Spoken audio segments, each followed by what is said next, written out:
Good morning, everyone. Today is the Town Council regular Wednesday, April 7th, 2021, 8 a.m. via GoTo meeting. At this point, we will ask Dennis to lead us in a pledge. I pledge allegiance to the flag of the United States of America and to the republic which it stands, one nation, under God, indivisible, with liberty and justice for all. Thank you. Thank you, Dennis. More than welcome. Moving on to number 2, are there any visitors on the call that would like to be recognized at this time? Any visitors that would like to be recognized? Hearing none, we will move on to item number 3, which is the approval of the minutes from the March 17th, 2021 meeting. Do we have a motion to approve? So moved. A second? Second. Any discussion? All in favor? Aye. Opposed? Abstain? Thank you. We'll now move on to item number 4, which is the report from the Economic Development Commission. We all should have received the email that they sent out yesterday afternoon, which gives a complete breakdown of everything that EDC has been working on. So thank you, John, and I guess Bob Warner for putting this together and getting this out to the council so that we can review this. And then what I'd like to do is maybe just have John highlight some of the bigger things that they may be working on as it relates to what the council may be involved in down the road, or what the council may be able to help with them as we move forward. So I guess, John, if you want to just highlight some of that stuff, we can go over it. And then if the council members have any questions for John, we can throw those out as well. I don't know if Bob, I didn't see Bob Warner on here yet, but He's not, so you're in. okay. Anyway, if there's 3 takeaways from this whole thing that I like everybody on here to remember is, and it's all positive stuff. First is the town is extremely active right now. There's probably, in the 15 years I've been here, I've never seen so much building and activity and interest in the town. There's not just building going up. There's people that are in the pipeline to ask about certain properties and things like that. That's a very important thing. And the important thing is that basically says that there's some interest happening here, and it's time for us to make sure that we're able to handle the future.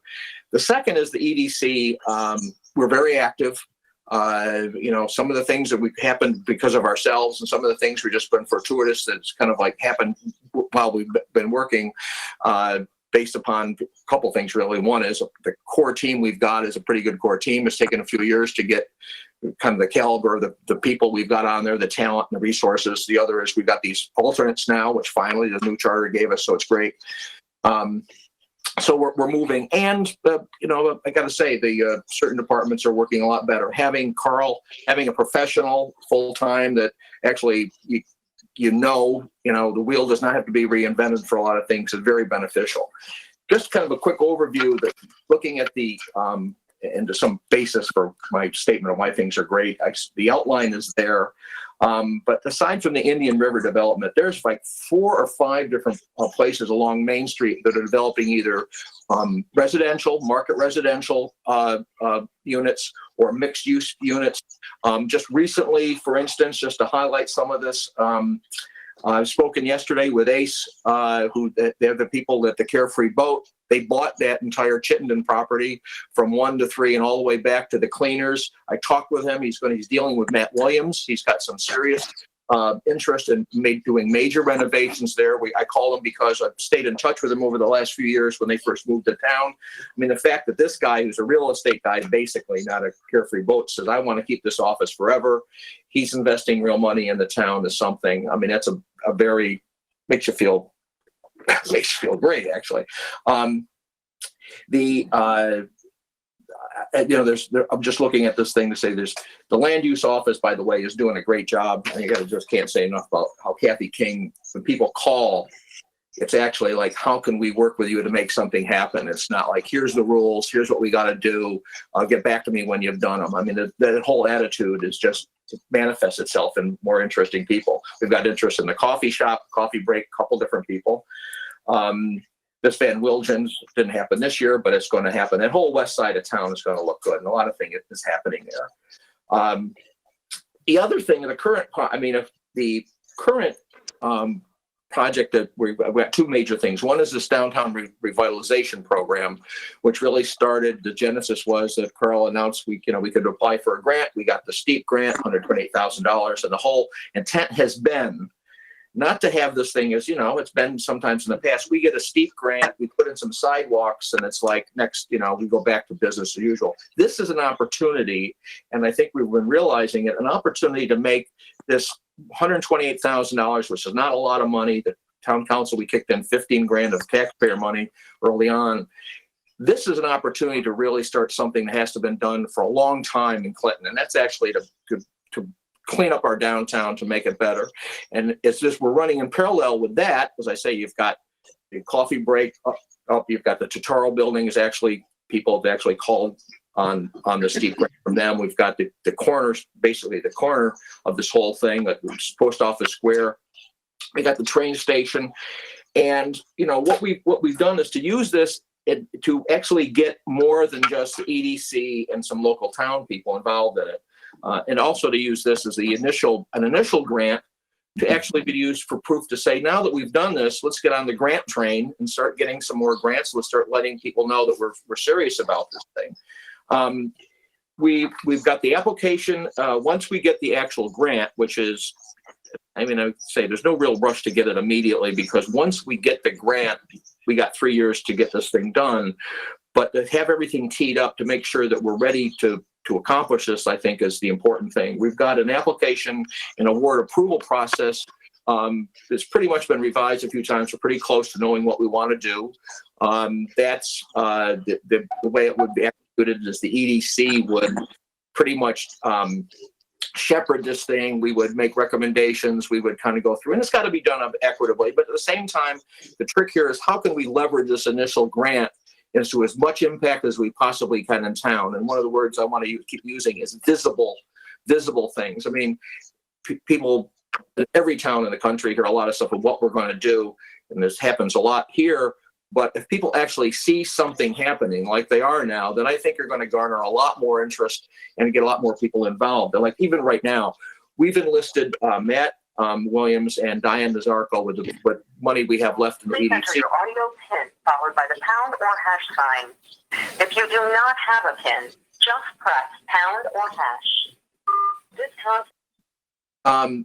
We've actually been, and I just talked with them on Monday, and they're putting together a quick plan where the EDC will pay for it out of this year's existing budget, what we have, to actually develop a concept of downtown. We did a walk around with Matt and Diane and a bunch of people here. The placemakers were involved. We had some people from the Historical Society a couple of Saturdays ago, and we really went from the Indian River down to Chester's, whatever used to be Chester's, and kind of just did analysis of how can we take this money and best use it to make some modifications. Some buildings are in obviously better shape than others. Some modifications to present, not just to the town council and everybody, but present to the town is, here's kind of like conceptual elevation of what Main Street could look like.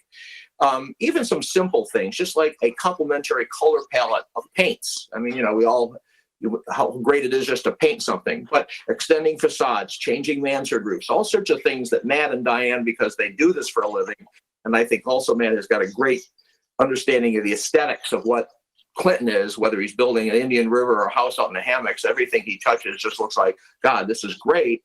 They're going to actually, they said Wednesday, we're going to get a proposal for them to actually work on it. A lot of it is pro bono time because it's, let's face it, Matt's not cheap. But so he's donating his time, but we're going to actually pay to have some renderings done so that we can use this as kind of an anthem to say, look, folks, this is the beginning. It's the step one of many steps. We can do it. We've got the placemakers, some garden clubs, Boy Scouts, a whole bunch of other people that actually there's going to be a call at 12 of getting these other people involved in how can we get everybody kind of working together to make this thing a bigger thing than just putting a new facade on a building. And that's probably the most exciting thing. One of the things on here is this rebranding, which is, we've talked about it over the last 18 months or 2 years, and the photo that I sent on the outline probably isn't good, but we've got a quote in quotes, approved, semi-approved branding design development that was done, with the line that says Clinton, anchored on the sounds in 1663. We've done some conceptual wayfinding signs. And again, coming back to what I said earlier, we're proposing to replace the Grove, Commerce, and Exit 63 signs as people come into Clinton, just to let people know where things are. And a great way, and again, this is in the budget. We just have to kind of do it. The great way to do it is having these three signs done. They're all, they're similar. It's a great looking design. I know we have to go through this with you folks on it. To have it on wayfinding, where the marinas are, where the beach is, where the parking is, this kind of thing. And those three would be the initial kind of like swatch at this. We've got a couple estimates in to produce them. And the hope is that, as a follow-up to this meeting, we can actually get you folks to say, let's go with it. Let's do this. I mean, it would just be nice to see these signs up, and we can also tie this in with the beginning of this renovation. So the wayfinding signage is important. It wouldn't be the end of it, but certainly those three signs are the most visible in town, and they are looking a bit dodgy when you look at it now. So Bob, are you on? Well, Yeah, I'm on microphone. all right. I'm on microphone. I got technical problems. You got more than technical problems, Bobby. You got a lot of problems. Would you want to just take us briefly through the CMC work, because there's a lot there too? Just to go by sections. The first section is just a general overview. And that is Bosch is on their second expansion in 2 years. And that's driven, if you all go anytime in the news and see all of the filling machines that are used for vaccines and so forth, they make all the machines, and they're very busy. So they're being driven by a lot of the COVID. Roper Thermals, they've got some additional warehouse space up in the additional part. That's for the same reason. They make high purity waxes that are used to seal vaccines and so forth. I distributed these notes, and along with it, NSA is one of the small companies, as you saw, was purchased by Clearfield Metals in Clearfield, Pennsylvania. That's too bad, but unfortunately that's the circumstances. And one of the bigger drivers, I'm going to quite frankly tell you, is because the energy costs in Connecticut, it's half the cost in Pennsylvania produced products because of their energy. Kenyon's very busy, struggling to get production workers. And the reason why I can't get production workers is as long as they continue to have unemployment out there, people are not interested in looking for work. That's a challenge, not here, but for a lot of companies, we're hearing that. Tower Labs, their challenge, keeping both their operations going, and I've not talked to Matt for a while because of it. I spoke with Mark, Preferred Products. They're back on track. So that's the general state of the CMC companies. The next thing I just want to touch on are the bullet points. These are goals that they set out in 2018. The number one objective still with these manufacturers is their workforce accessibility and availability, which I just talked a bit about. We're working with every state agency and other organizations to help support this. We're also moved into working with the local schools, which I'll talk about a little bit further down, to see if we can find some employment from students within the school system. We have a new partnership with the Goodwin University in East Hartford. I had 2 visits up at the university and met with their dean business school and their business promotion director. They have one of the most advanced manufacturing centers in the state. They also are very strong in healthcare, and they have a ton of grant money that they need to burn for free training. And I have committed to burning as much of their free money as we possibly can down here with the manufacturers and with the school. Incentives to stay in Connecticut. That's another one of the goals of these manufacturers. And we just talked a bit about that, and that's the energy cost. And some of you may remember, and Christine particularly, when we had our very first meeting, the major anchor that keeps these people here is family, nothing else. So that's a challenge for these guys here. The other objective that came out in the very first part when we put the CMC together is they wanted to have a presence in the school system. And that's where you'll see where the most of our work is going on. A lot of time, a lot of energy has been devoted to this. And the big part of it is awareness. When I met with Mary Ann and with Marco early last year, they said, Bob, our biggest thing we have to overcome is awareness to manufacture, that manufacturing does provide a nice environment and other opportunities for students other than college. And I think it's important that everybody knows we're not pushing that all kids should not go to college. We are looking to provide them another avenue for those that choose not to go that way, and that they can make a decent life and living. And to that point, 9,000 yearly Connecticut high school graduates are not going to college or into the military. Manufacturing wages here in Connecticut, based on CBIA, the average is $98,000 a year. And students can get these jobs without anchoring their parents with themselves with $100,000 in debt. So that's the lead into what we're doing. We formed an advanced manufacturing partnership with the school, with the CMC. We have a core team and we have not had our first meeting yet. That's a challenge because of a lot of the things going on with the schools opening, closing, trying to stay on track. And one of the big distractions from when I spoke with Marco all year long is they have to do COVID tracing when there's somebody that's picked up positive in school, and it takes like 4 or 5 people hours to do all this tracing. So it's consuming a lot of time, but we expect to have a meeting pretty soon. We are going to develop a district website, and that'll be on a school website. There, anybody in the state will be able to find out any information about what the advanced manufacturing partnership is about. There'll be our project plan, any of the meetings that we've had will be posted there. And including, you'll see on the handout that I sent to you, hopefully you all have it. We had our first panel discussion in February. Mark was a part of that, along with some of the other manufacturers. It was extremely positive experience. And there's a link there if you want to go see that. We had Colin Cooper, who is our chief manufacturing officer for the state, participated. Marco said they had about 55 people tune in. Now that means that if there's a parent and a student in the room, there might have been double the participants. And actually out of that, we got 2 students that are now looking at internships over at Bosch just because of that. So that's just from the standpoint of awareness. If we get 1 or 2 students that find another pathway, we've done our work. When we get down to workplace experience, we need to identify and promote. We're looking to do this at the school level, internships and apprenticeships. The PTA has been a very, very strong supporter of everything we're doing. They're a part of the core team, and they're looking to post opportunities on social media for manufacturers that are looking for help.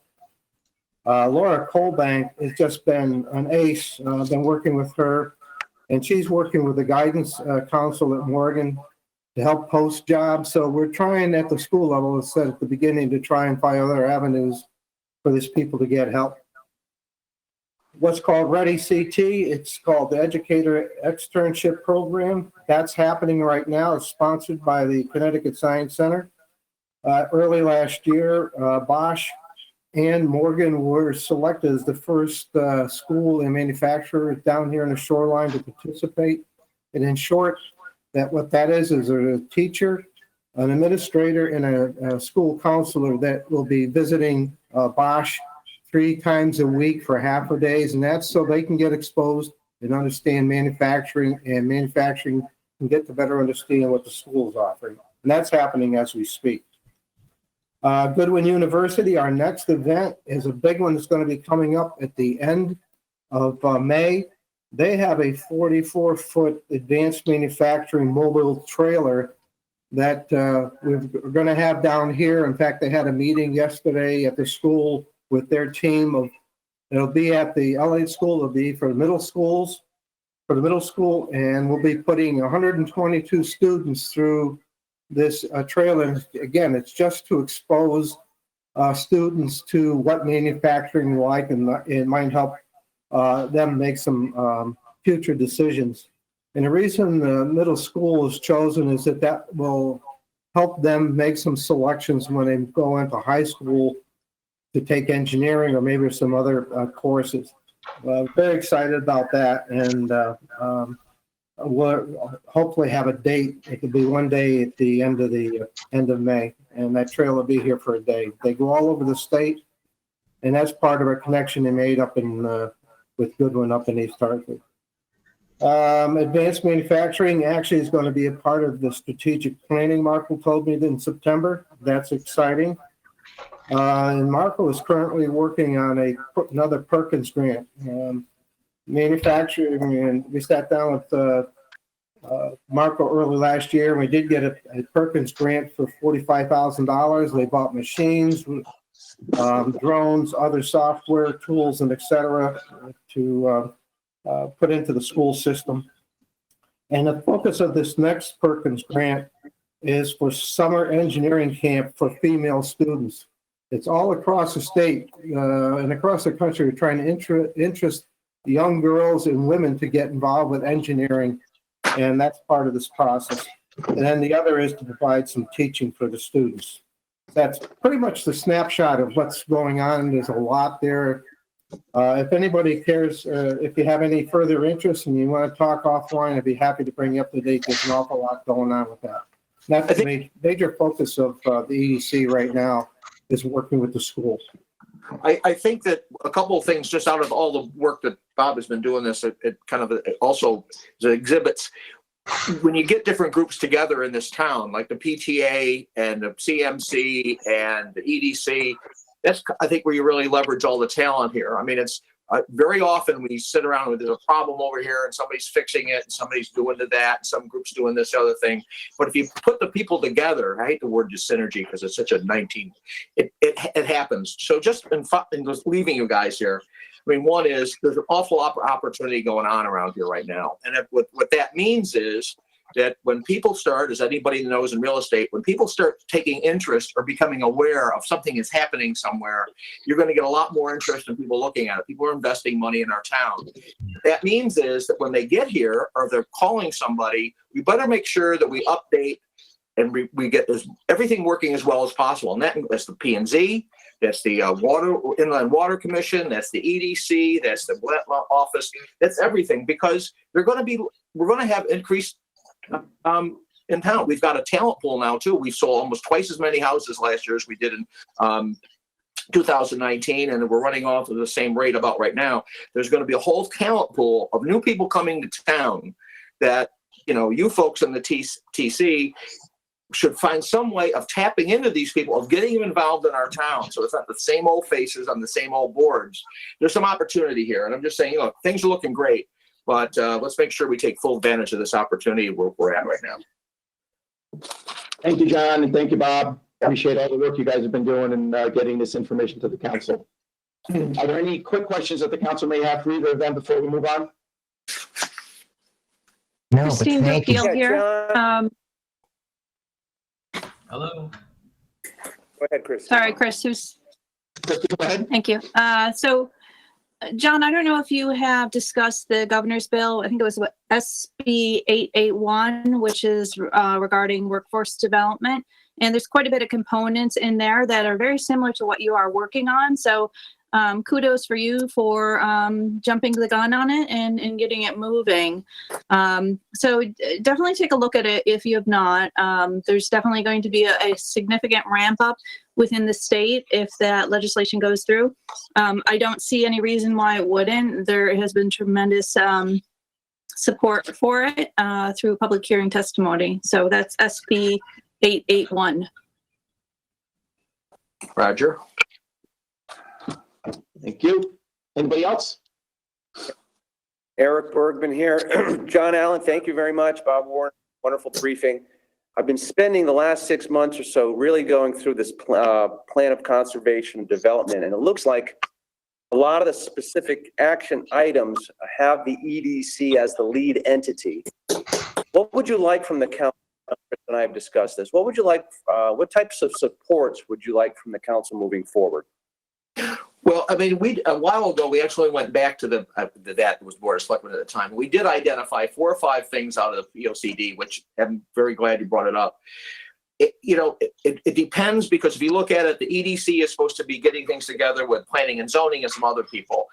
One is, I think that one that we actually are going to have, one thing we missed, we're going to have a part-time person come on if this afternoon or tonight or whenever you have it, we approve the budget. You know, you guys gave us some money to hire a part-time 8 hours a week person to actually have some professional, actually realize some kind of outreach to small businesses. So that helps. I mean, as you know, although we've got all this stuff we're doing, we're fighting way above our weight as far as like a group of pretty much 4 of us get all this stuff done. So we can actually get things together. We can actually make things happen. It's when they're happening, then I think if identify kind of the resource assessment is, if we really want to do this, there's money, there's people, there's time. And, you know, I think it's a action item by action item. I think the first thing, just to speak, you know, I'm probably the oldest guy on the phone, just to speak to all you kids, is if you identify and prioritize what's in that. That POCD is a remarkable piece of work that's been sitting in a drawer now for about 5 years. And just identify 5 things, then pick 3 and hope you get 1 done. That's what it is. And then if you did that, you'd say, okay, this is what we want to do. The town council is kind of like anointed this. This is what we want to do.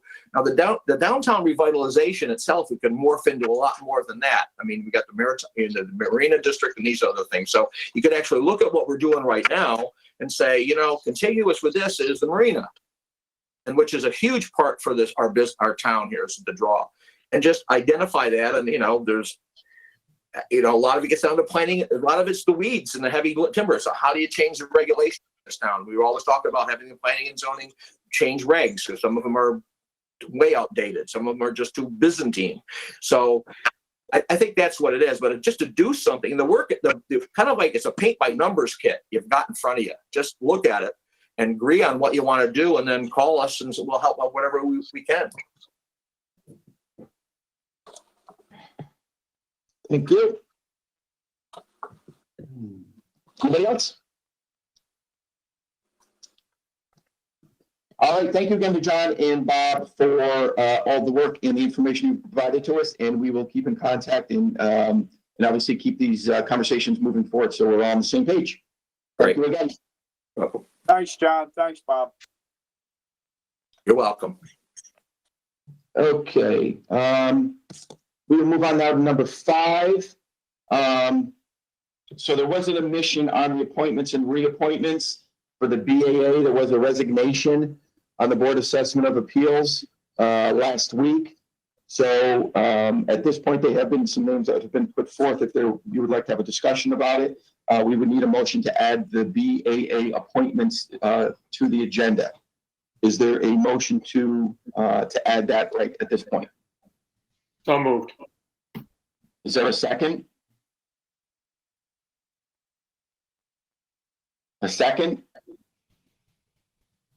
Tim? Okay. Any discussion? And my microphone muted. Any discussion? All in favor? Go ahead, Kim.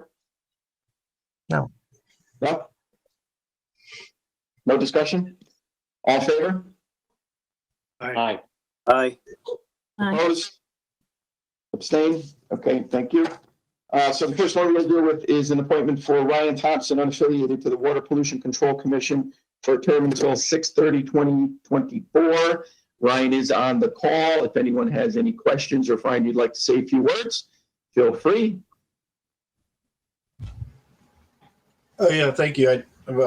When you asked for visitors, I was trying to get my mute off, and that's why I didn't say anything then. I apologize. No problem. But Yeah, I just, just a real quick background about myself. I'm a civil engineer and a land surveyor. I live in Clinton. I moved here a little over a year ago. And I actually started a business here, doing engineering and surveying. But I am, before that, before this time in my life, I was the public works director in Norwich, Connecticut. So I have a pretty good understanding of municipal government and all of those things. But I like to contribute. I like to be a part of the town, and I'm free to answer any questions you might have. Thanks. Great, thank you. All right, so at this point, we'll look for a motion to appoint Ryan to the to the Water Pollution Control Commission for a term until 6/30/2024. So moved. That motion. Second. Is there any other further discussion? Second. I do have a question for Brian. Brian, do you also, when you were Public Works Director in Norwich, I'm presuming that they have sewers there, correct? Yeah, there's sanitary sewer in Norwich, and it's controlled by Norwich Public Utilities. Were there also septic systems there? Yeah, there were some septic systems. Okay, you're aware that Clinton has nothing but septic systems, right? Yes. No municipal, yeah. Yeah, I'm aware of that. It's a big job on water pollution's agenda here. So good. Nice to have someone with your experience added to the commission. Thank you. Anybody else? All in favor? Aye. Opposed? Abstaining? Thank you. All right, so now we will address the Board Assessment of Appeals appointments. So we had a full-term member resign, Darren Mazzetti, which opened up a seat. The names that have been put forth for these seats, Allison Roberts, who is currently the alternate seat, has been put forth to fill the full seat. You might be missing some pages. Everybody here? Okay. Can everybody go on mute while we're talking, please? Thank you. All right, so again, Allison Roberts is currently the alternate seat on BAA. They would like to move Allison from the alternate to a full seat, and that term expires on November 30th, 2021. So at this point, we'll look for a motion to appoint Allison from a alternate seat to a full seat on BAA. I'll make that motion. A second? Second. Any further discussion? All in favor? Aye. Aye. Opposed? Abstain? Thank you. And then they have put forth John Olson to fill the alternate seat, and that alternate seat expires on 11/30/2023. So at this point, we would look for a motion to seat John Allen to an alternate seat on BAA with the term expiring 11/30/2023. So moved. Is there a second?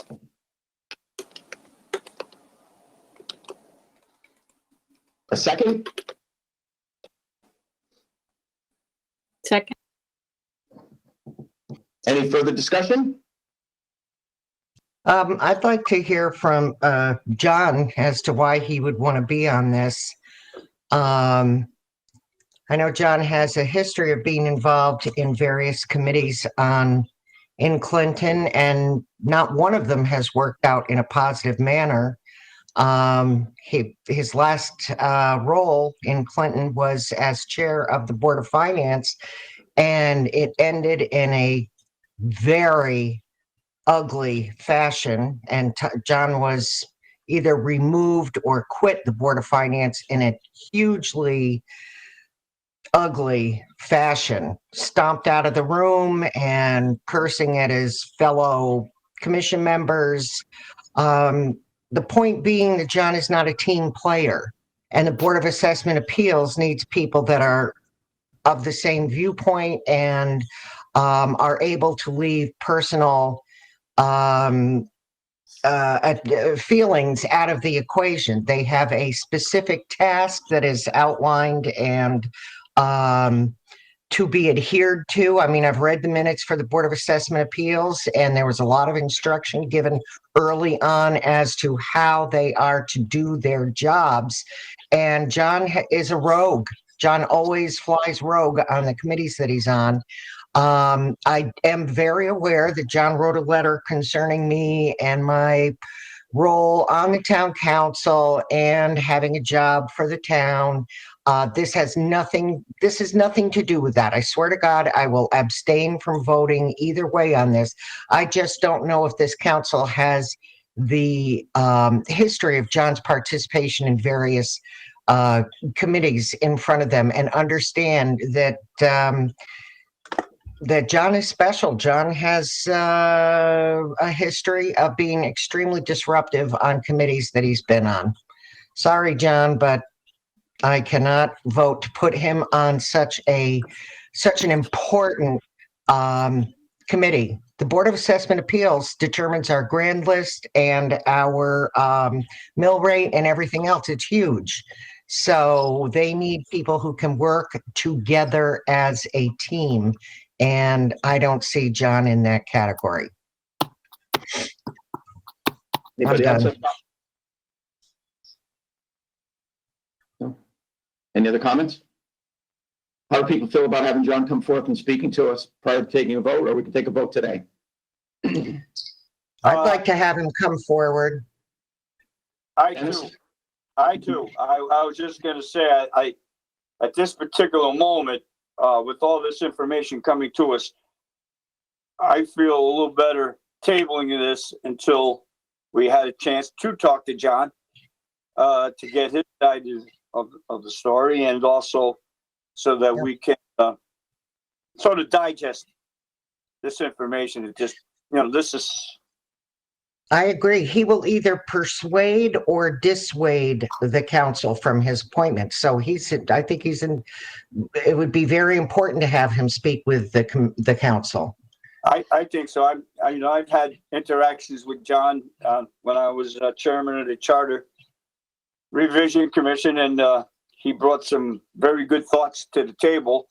And so I'm a little surprised by what some other information come to view here. And so yes, I would feel a lot more comfortable, Mr. Chairman, if we tabled this decision at this point, and let's find out what some more facts about it. Okay, so we have a motion on the table, or people have put forth the motion. Are you okay with tabling this to the next meeting and inviting John? I would vote for that. Tim, are you comfortable with that? Yes. Tim? Christine? So you can just repeat the motion. The motion was to appoint John Olson to an alternate seat with a term until 11/30/2023 on the BAA. Sorry, my understanding was you're tabling it though. Is that? Tabling is some concern with some council members about John's past, involvement in some of the boards and commissions that he's been on, and they would like to hear from John. No, just for clarification, is the motion to table it? Correct. That's the motion now.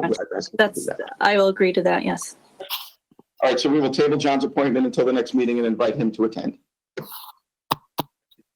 Thank you, everyone. We'll now move on to number 6, which was the blight ordinance discussion. I mentioned this a little bit last meeting. I just wanted Carl to put forth kind of what the ordinance is now, what the process is that we have in place right now for blight issues, and then we can kind of digest that, and then maybe circle back the next meeting and find out if there's things that we would like to do to tweak it, and look at it going forward. So I will just have Carl discuss that.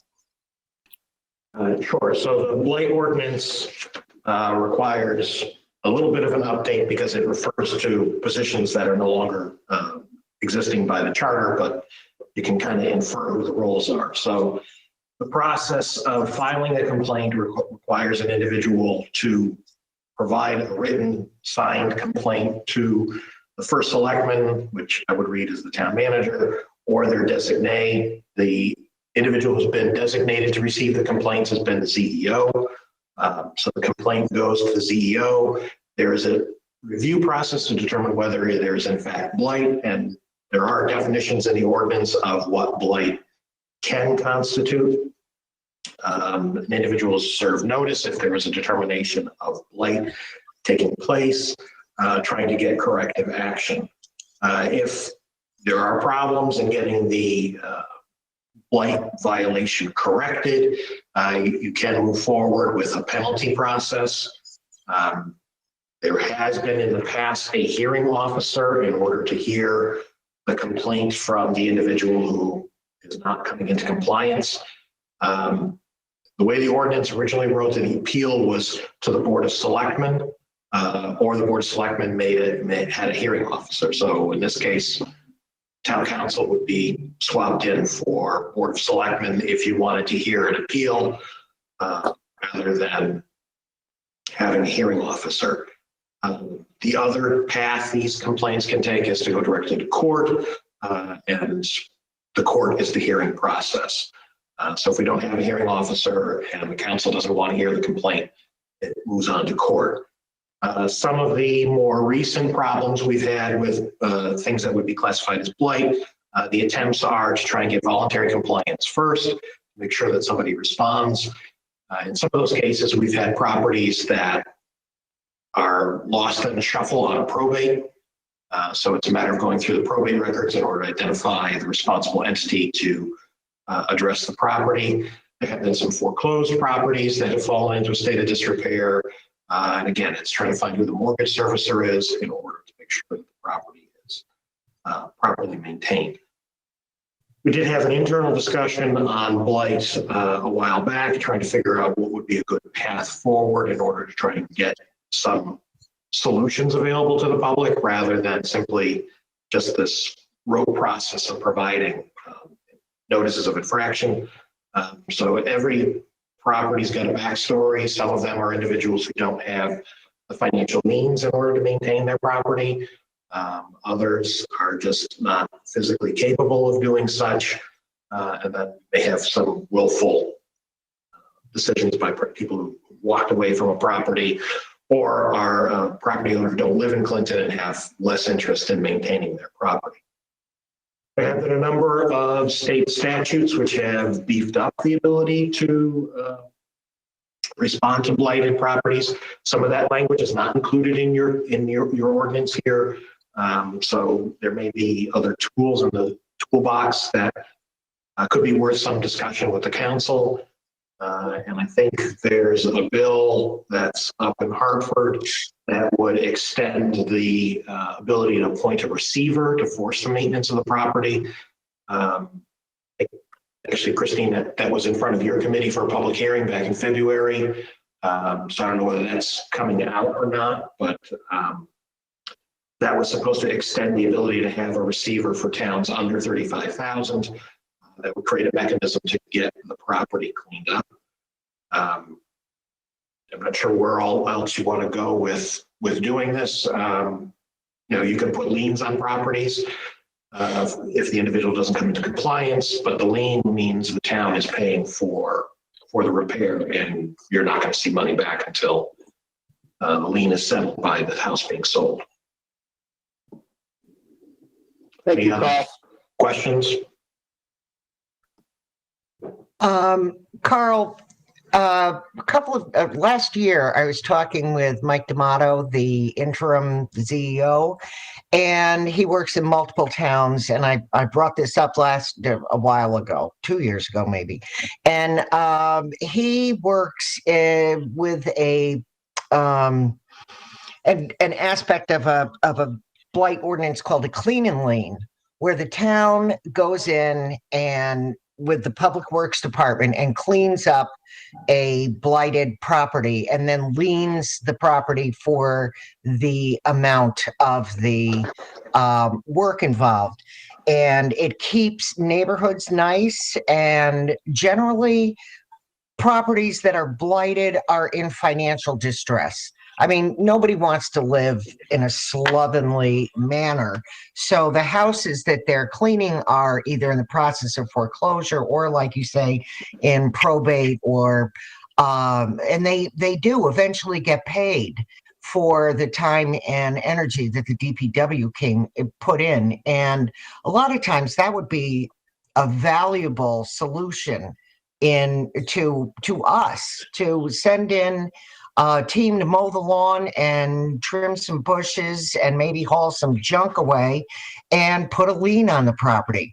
Now, this is an ordinance that we have, correct? This is, does state statute impact blight at all? Or, I mean, is this something we could put in place? There's a number of statutes that give municipalities authority. You just have to have an ordinance that invokes those sections of state statute to move forward. I did, I guess what you're calling clean and lean when I was in Pennsylvania, where Public Works went out, cut grass, removed some debris, and then put a lien on the property. Again, it's a matter of how much time and investment and energy you're going to put into it. You may Put not see into that put into the statute or put into the blight resolution? It's a program. If you're going to do that program, you have to have the ability to lien the property, and usually that involves a judgment. So it would be something we talk to the town attorney about. Make sure that you have a process in place that allows for a lien to be filed for force account work from Public Works for their time and commitment. Well, how does the council feel about doing something like that? I mean, I think this is what we have to do going forward. I mean, I think this is going to be a more lengthy conversation just today. I mean, coming up with some real, ideas that we may all have, because there's positive and negatives to all of it. And I mean, that's what we have to come up with. That's the decision that we'll have to make as a council. I was just hoping that this would kind of open up the conversation so that we can think about what do we want to do. Because I think we do need a plan in place that's on the books that, there's complete and concrete directives on how we handle blight so that there's no unknowns out there. Well, I would like to see that become an agenda item, something that we do discuss and come to a conclusion on, because this is not a problem that's going away.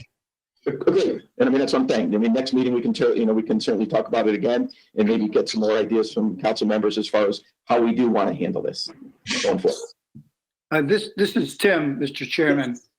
Carl mentioned that there's language available or tools in the toolbox that could be added to our ordinance. Maybe he could share some of those ideas with us so that we could have that available in further discussion. Perfect.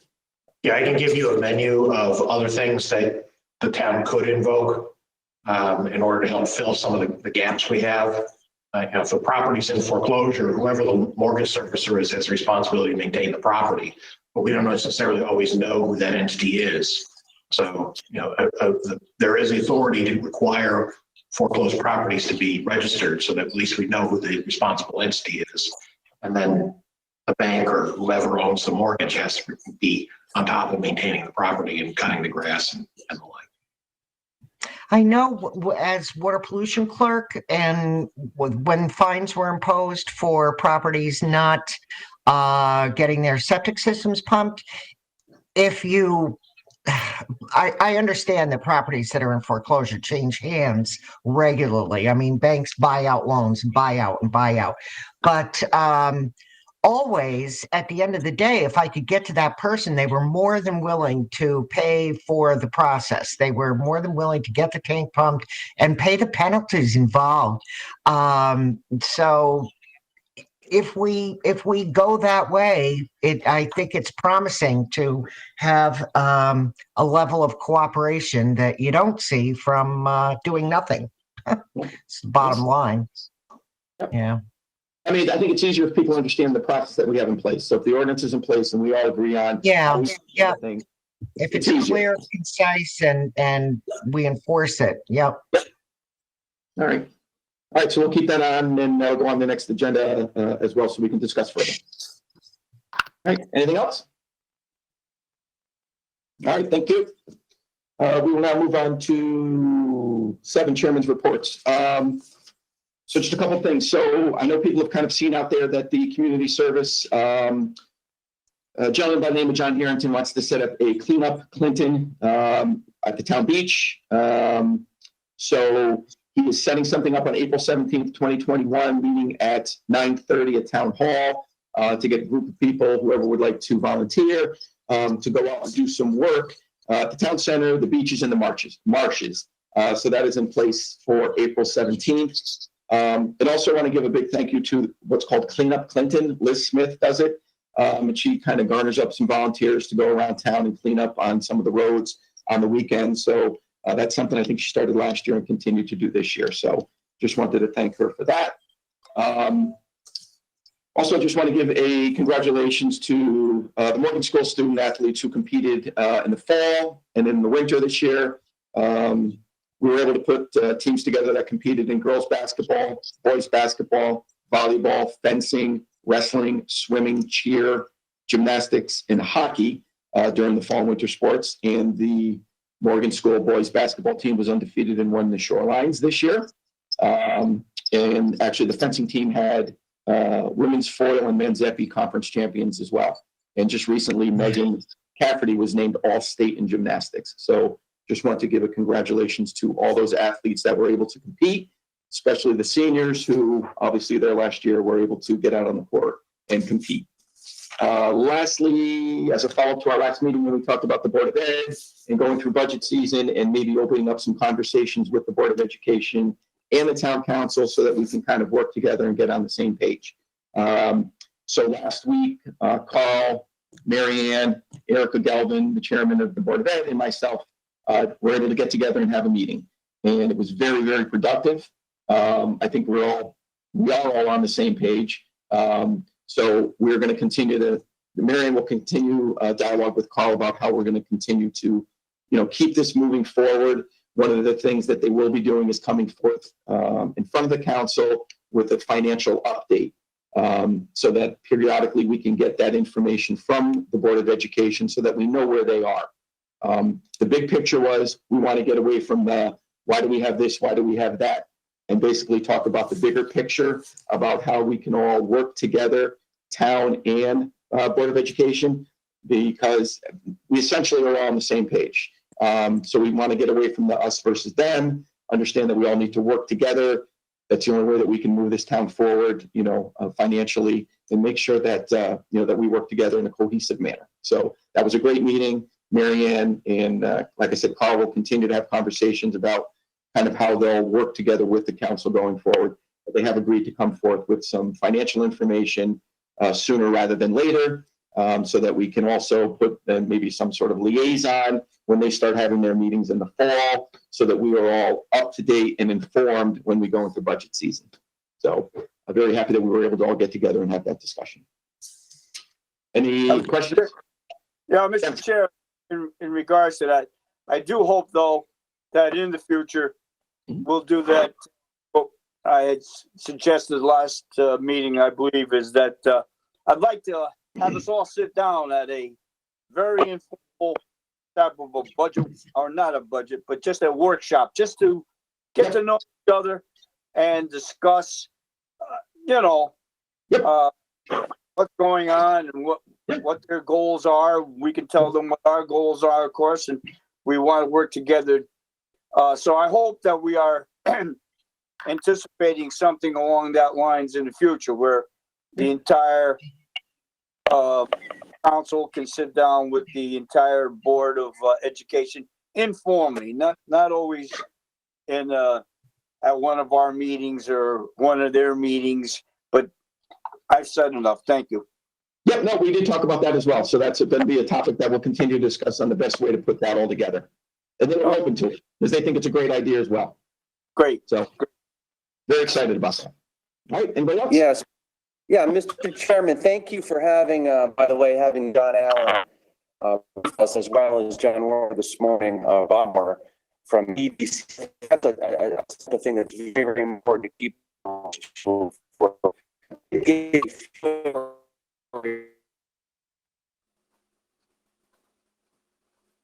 Yeah. We lost you, Tim. Last week about get a few rocky lead. Carol and I spoke informally about the history here. And I wonder if it would be beneficial if Doug was invited to just keep us brief on occasion to John going. Hello? You there? Did that go through, Chris? No, I was breaking up. I guess we were talking about having John come on a regular Hello? basis, just to update us.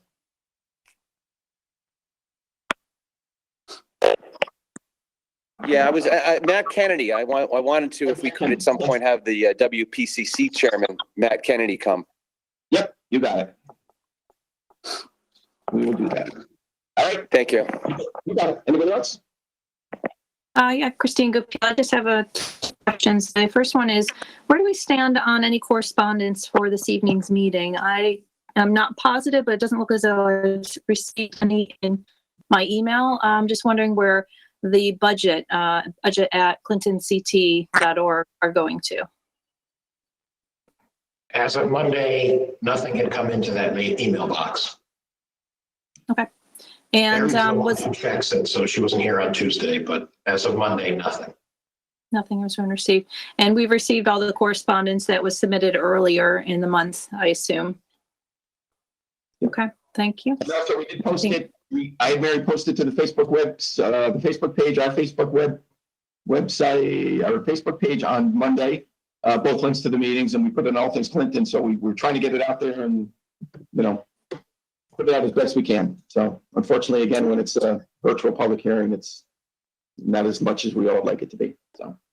Okay, thank you. And the other question was regarding just the garbage around town. A lot more people have been out and about just because of the pandemic, walking. There is a tremendous amount of trash along the sidewalks in our community. And in the past, when we've done the cleanup, there was a coordination with the Public Works. They made sure that they had staff available so that people could leave the bags at different locations around town, and Public Works was able to coordinate pickup with those bags so that people didn't have to bring them home. So I don't know if that's something we can make arrangement for as well. Todd, has anybody called you? They're available at Town Hall as part of the cleanup that's taking place. So I'm sorry, cut out.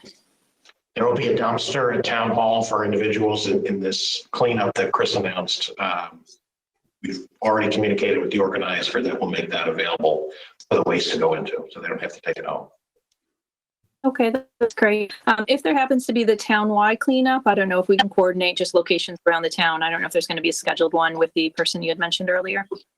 Yeah, I mean, she just basically posts stuff on Facebook that they're going to be out and about picking up garbage. So they basically been handling it on their own. I mean, I could talk to her and see if she wants to do something bigger or more town-wide that we can arrange for something. Yeah, we've arranged it in the past where it was a town-wide, one specific day where everybody went out. And I think it was really effective. People, and we specifically asked people to post pictures of it. So it got everybody engaged. I think it might be a great initiative, seeing as the significant amount of trash that's collected over the year. Okay. Thank you. Yep. Anybody else? All right, we'll move on to number 8, town manager's report. So there's a couple of items to call your attention to and some new pieces of information that have just come in. So first and foremost, the governor issued a new executive order last night. This pertains to the budget adoption process. So it does not go backwards and have a budget adoption process like we had last year. So as I communicated to you already, the intention is to continue with an in-person referendum. The executive order that was issued last night extends the use of absentee ballots to be used for a municipal budget and establishes new rules around that. We were planning that internally, but it has actually come out to that effect. Also in there is the ability to push out the referendum date as long as it takes place before May 20th. I'm not sure that that's an authority that is specifically helpful to us because our referendum is currently scheduled for the 12th of May. So I'm not sure what a week buys us, but that's the additional authority that was added in last night's executive order. So at a minimum, absentee ballots will be part of the budget process, much as it was in the November election. And the town clerk and the registrar of voters are all aware of the EO when it dropped last night. And we're closing the loop with Secretary of State's office to make sure that we can use the state's box that's in front of Town Hall to be used based on the governor's executive order, so that can be used as a depository. Additional news for you from a Town Hall staffing perspective. Building official Ed Smith is going to be retiring soon. So we will start a hiring process to identify a new building official that can come in. Ed will remain flexible and be available to assist with onboarding and a orderly transition to the next building official. So we'll be out on the street looking for backfill on that important position. The Morgan flood repair project, which is secured by some FEMA funding and some NRCS funding. We put that out for bid, so we have real numbers for the cost associated with it. We're trying to get our arms around whether we have a budget shortfall on that project or not. It's possible that we're going to be a little short based on the engineering expense and the extent to which it's reimbursed. The NRCS process only gives us 7.5% of the engineering expense, or 7.5% of the bid amount for engineering expense. Since the bid came in lower than what was originally forecast, that is opening up a hole that we're trying to fill right now. I think we probably have some idle capital accounts that I would need to council to reauthorize the money to go towards the flood repair project if we do have a shortfall. So we're wrapping the NRCS process up with the reimbursement consultant that the town has used, just to make sure that we're on point to the penny, or whether or not we're going to have a shortfall.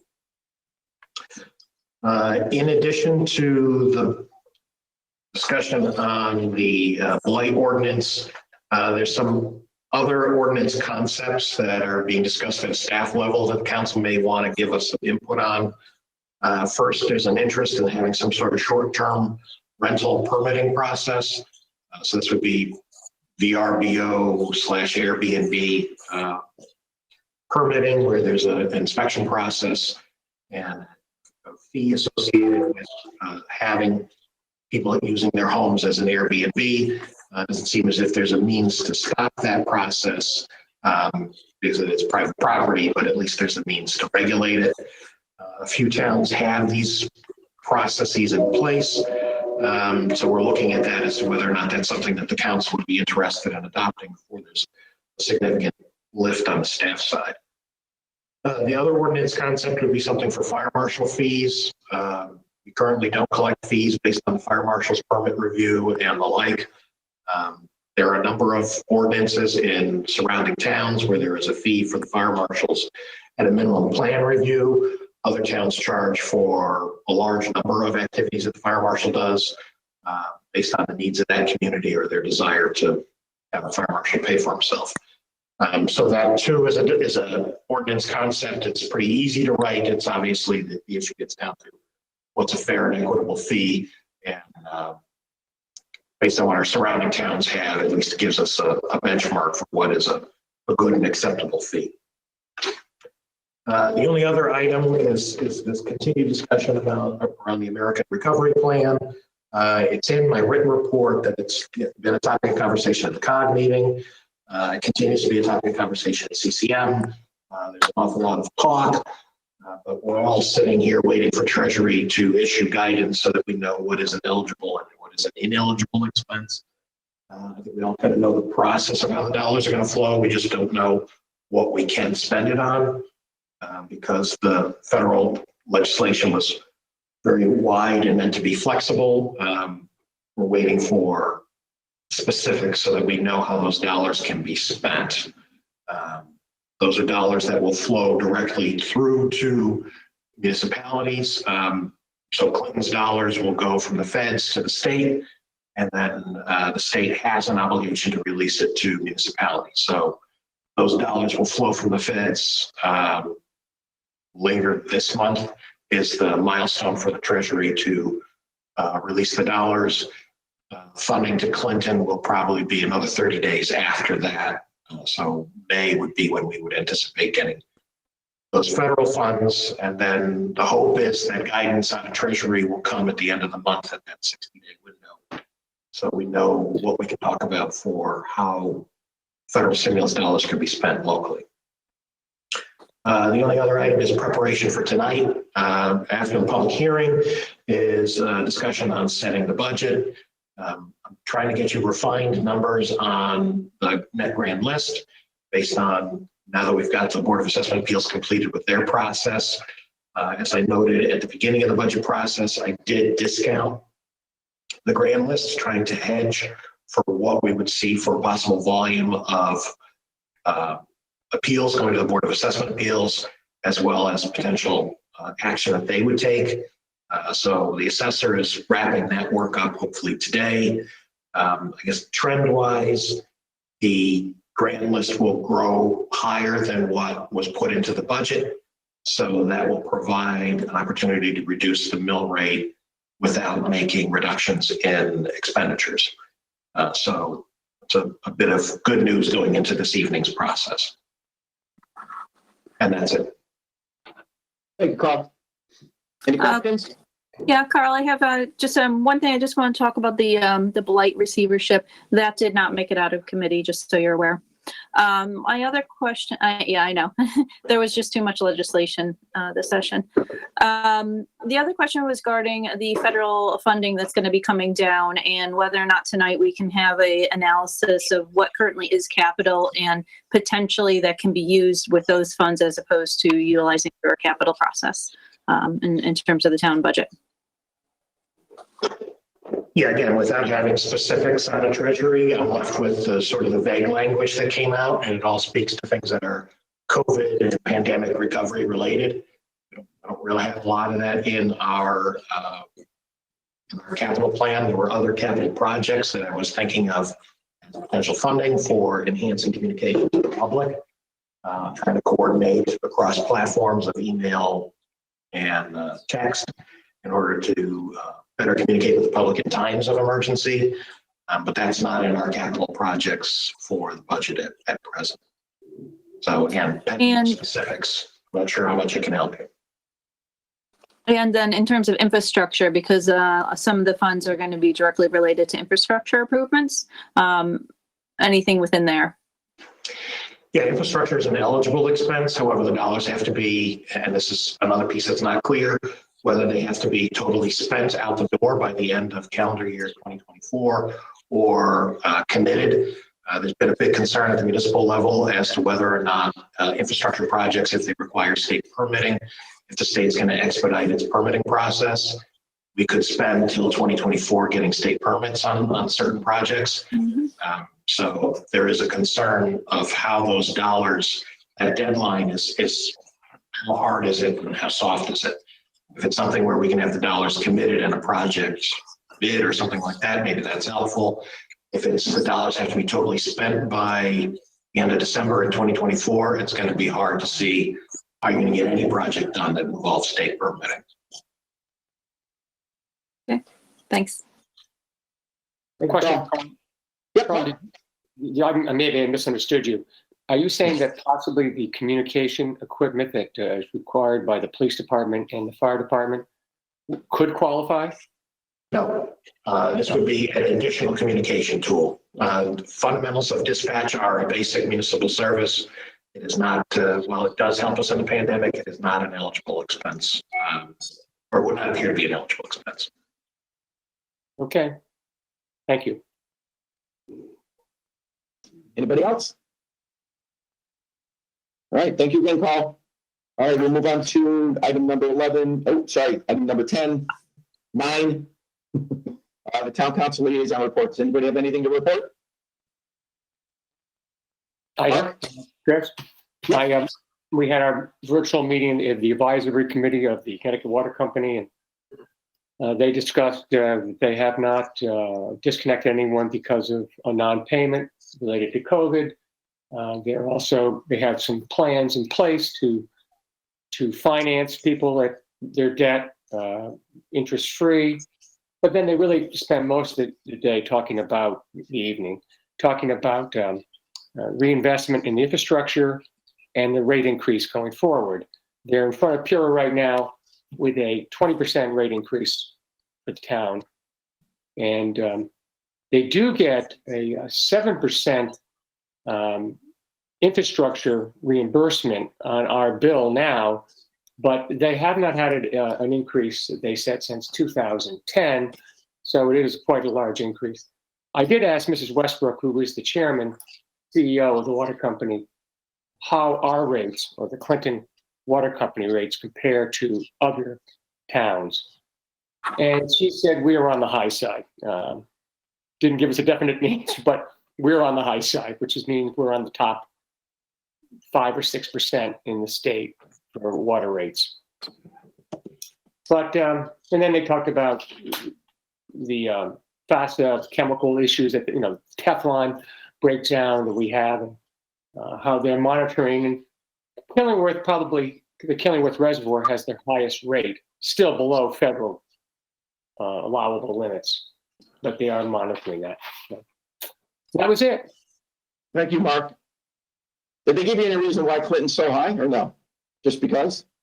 Well, they're a privately held company, a stock company, and many of the towns have municipal or town-owned water companies. So you have a profit motive versus a nonprofit. All right. Anybody else? Yeah, Mr. Chairman, real quickly about inland wetlands met last night. Apparently the Carter Hill Road Bridge Project application's been accepted. There's a site walk on the 22nd.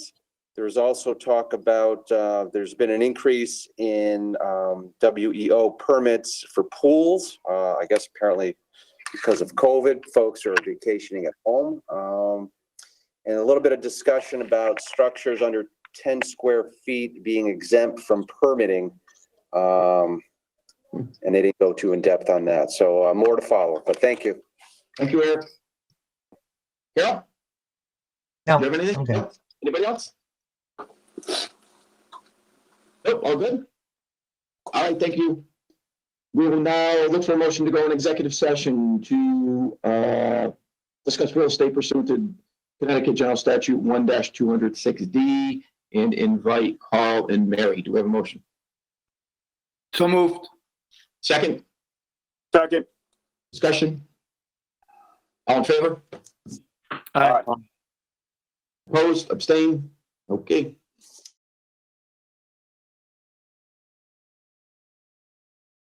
Okay, we are now out of executive session. We will move on to item number 11, Town Dock Concession Stand Lease Agreement.